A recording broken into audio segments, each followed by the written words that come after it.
Well, we're back for the weekend well-being with Karen Ferguson of the Maven Club. Hello, Karen. Hi Nathan, how are you? Very well. How's your week been? It's been great actually, and been challenged to remember to smile, to focus on those things that make me smile, and then to be generous in giving them as many away as possible. So Yeah, I enjoyed that challenge, I have to say. yeah, it's a good challenge, and it is hard sometimes to smile, but it's the sort of thing that we can do, and like you say, it doesn't cost us anything, but it might help others, and we can give it away as a free gift to others. Mhm. So, Mhm. and yeah, definitely difficult. Definitely a really good challenge to think about specifically about things that make you smile, because we might Mhm. be too easily focused on all the negative aspects of life, and that does the opposite. But yeah, really great challenge. What's our sort of well-being challenge for this week then? Yeah, so the focus that I thought we'd think about this week is it's actually based on a conversation my husband and I were having last night. We've been taking some time just to read through a book. We've done it a few times in the past, but we just find it really helpful for our perspective and refocusing, and especially at the start of another year. Or I mean, we're right into February now, but it's we started sort of in January.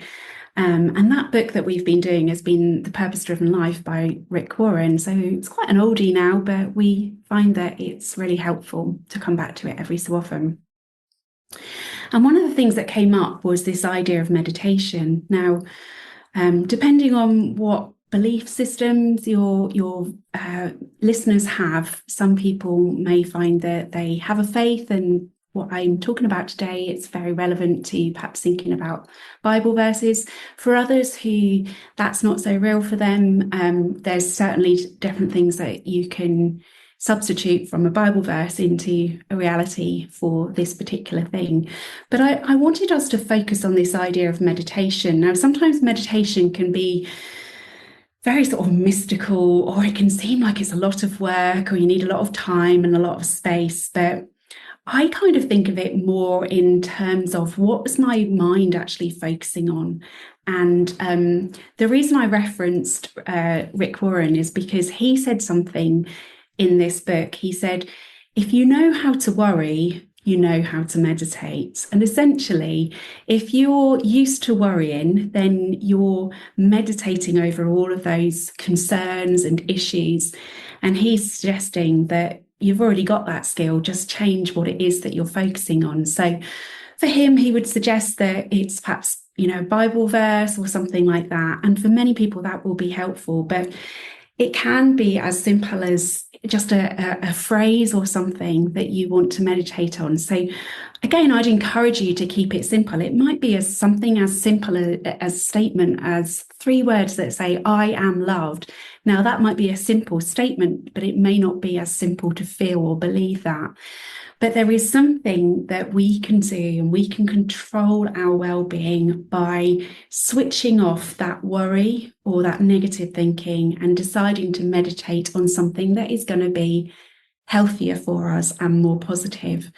So I think today it's all about just recognizing that if you know how to worry, then you know how to meditate. It doesn't have to be a complicated process, but just switch the thing that you're focusing on onto something that is going to be healthier for you. A phrase, a Bible verse, something that is going to be uplifting and can stop the worry in its tracks. So this weekend, why not think about what that looks like for you? If it's a little statement, perhaps even write it on some post-its and stick them around places. If you brush your teeth in front of the mirror, pop a post-it on the mirror.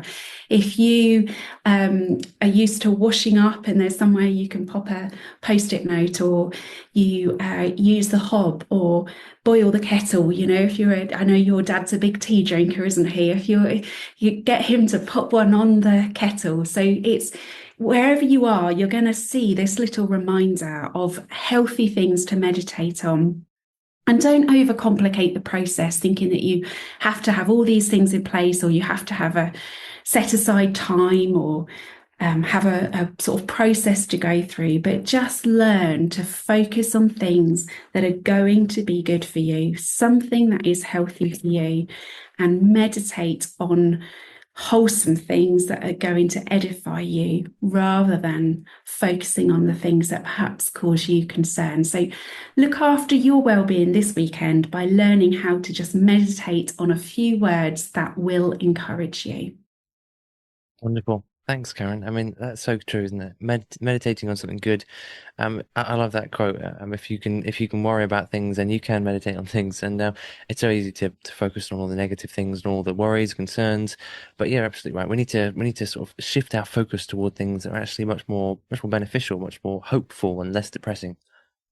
Absolutely. And that's not to belittle anything that people may have that is causing concern or is a real area of anxiety. And it's important to get support and to have safe spaces where you can talk through those things. But this is just about learning a new habit around helping to use positive statements or Bible verses or whatever it might be that help you not to spend your whole time worrying, but to kind of turn that thinking around. And then you can have those appropriate times where you're exploring the things that are really concerning you with somebody that you trust at a different time. But this is kind of like a little tool to help us get through every day just by focusing on meditating on things that are going to be helpful for us.